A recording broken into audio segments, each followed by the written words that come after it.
वेदों की ध्वनि उपनिषदों की ध्वनि सुनाई तब नहीं जगे। और जैसे ही इनके कानों में भागवत का रस घुला। भागवत कहाँ हो रही है? हरिद्वार में। ये लोग कहाँ बैठे थे? वृंदावन में। अब आप लोग कहेंगे कि महाराज इतनी दूर कैसे आवाज पहुंच गई?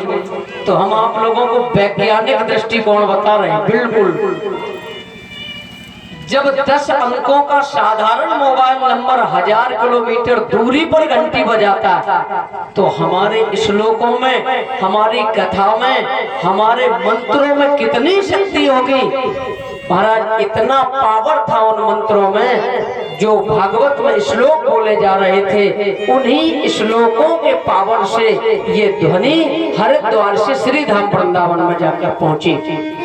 और जैसी श्लोकों की ध्वनि पहुंची महाराज, ज्ञान वैराग जो मूर्छित अवस्था में थे स्वस्थ हो गए। ज्ञान वैराग और भक्ति जहां पर आप जैसे हमारे विद्वान श्रोता जो सभागार में विराजमान हैं उन्हीं के हृदय में जाके समाहित हो गए। महात्मा नारद जी ने उस देवी का कल्याण किया। अच्छा, महात्मा नारद जी की बात आई तो मुझे एक छोटी सी घटना याद आ गई। एक समय की कथा आप लोगों ने सुनी होगी, जब महात्मा नारद जी ने विजय प्राप्त कर ली। किस पर? ये बोले हमने कामदेव को जीत लिया। उस समय की छोटा सा आनंद, छोटी सी घटना। तो ये सबसे पहले अपने पिताजी ब्रह्मा जी के पास आए। बोले पिताजी। ब्रह्मा जी बोले हाँ बताओ क्या काम है? बोले हमने कामदेव को जीत लिया है। बोले तुम्हारा दिमाग खराब हो गया है? बोले उन्हें कोई नहीं जीत सकता। बोले महाराज जी हमने जीत लिया। बोले हमसे कहा किसी और से मत कहना। और फिर ये वहां से गए सीधे भगवान शंकर के पास। शंकर भगवान राम रामेति रमेति रमे रामे मनोरमे सहस्त्र नाम तातुल्यम राम नाम वरानने।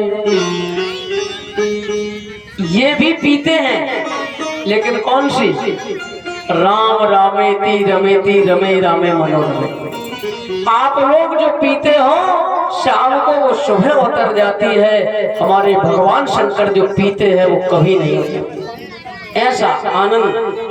अब भगवान शंकर से कहा महाराज हमने कामदेव पर विजय प्राप्त कर ली है। भगवान शंकर ने कहा बहुत अच्छी बात, लेकिन वहां मत चले जाना, वैकुंठ। अगर वहां चले गए तो समझ लेना। अब महाराज ये वहां भी गए और विष्णु भगवान ने जैसे ही देखा कोई संत आया है हमारे द्वार पर, वो उठकर खड़े हो गए। ये बोले महाराज हमने विजय प्राप्त कर ली है।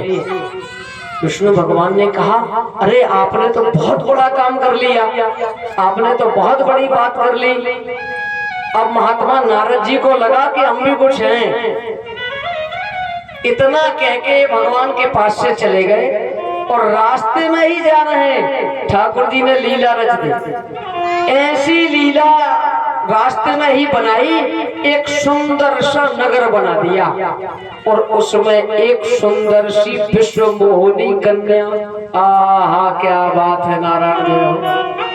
नक्शे सिकत अपूर्व सौंदर्य। एक बार महात्मा नारद जी उस नगर में प्रवेश करते हैं। शील निधि नाम के राजा के। शील निधि राजा ने देखा हमारे घर महात्मा नारद जी आए हैं, चरणों को पखारा। दुलना पखारना दो बातें होती हैं। दुलना का मतलब है कि कोई अपने ऐसे पैरों पर पानी डाल दो, और संतों के चरणों को पखारा जाता है। बढ़िया सा एक पारात राजा महाराजाओं के यहाँ सोने का, चांदी का, अरे भैया पीतल का ही ठीक है। बोले पहले के जमाने में ये सब व्यवस्थाएं थी। पीतल के पात्र में संतों के चरण रखवाए जाएं और फिर महाराज चरणों को जब धुला जाता है उसे पखारना कहा जाता है। जी के चरण पखारे, बढ़िया आसन पर बैठाया और कहा महाराज हमारी एक बहुत सुंदर कन्या है विश्व मोहिनी, आप थोड़ा इनका हाथ देख लें। जैसे ही पास आई विश्व मोहिनी, इनके मन के तन की गति और रंग ढंग बदलने लगा। महात्मा नारद जी हाथ नहीं देख रहे, एक टक टक टक उनके मुखार बिंद को देख रहे। शीलनाथ राजा ने कहा महाराज बताओ क्या है। जब उनकी रेखाओं को पढ़ा तो बोले भगवान शंकर इनके पति बनेंगे। बोले बहुत बढ़िया, बहुत आनंद हुआ।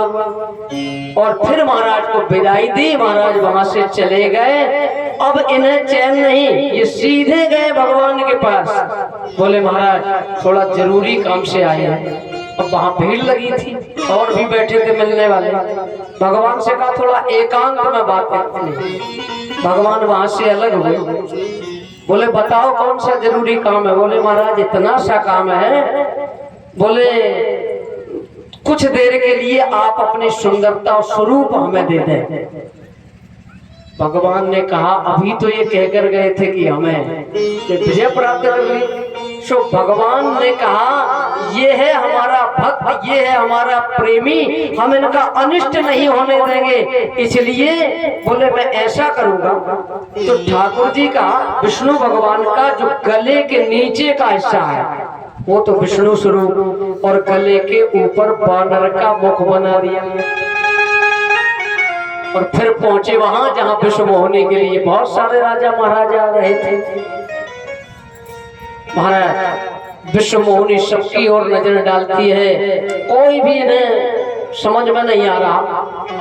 अब महात्मा नारद जी को लगा तो विष्णु स्वरूप है, सुई अपने खड़े हो गए। और दूर से देखा विश्व मोहनी ने।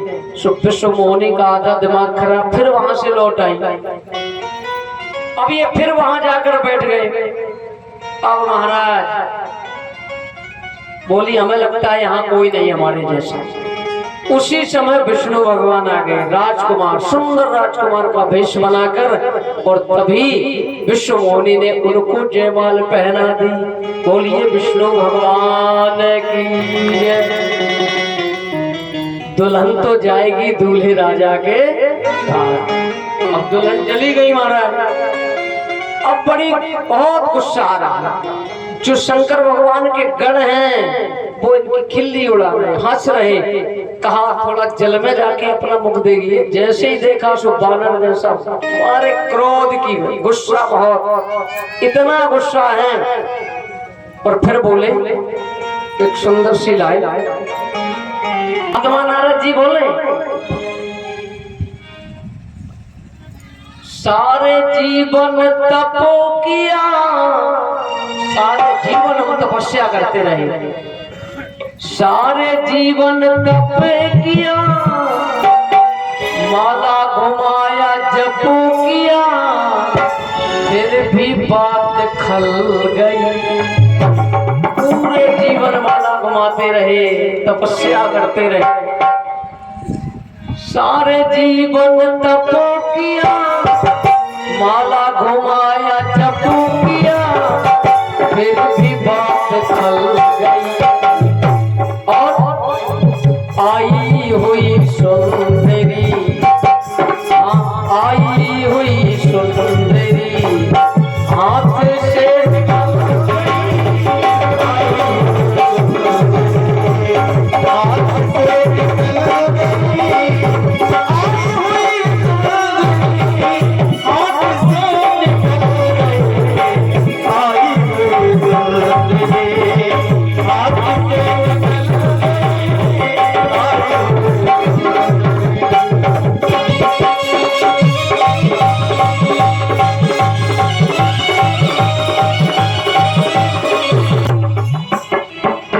महात्मा नारद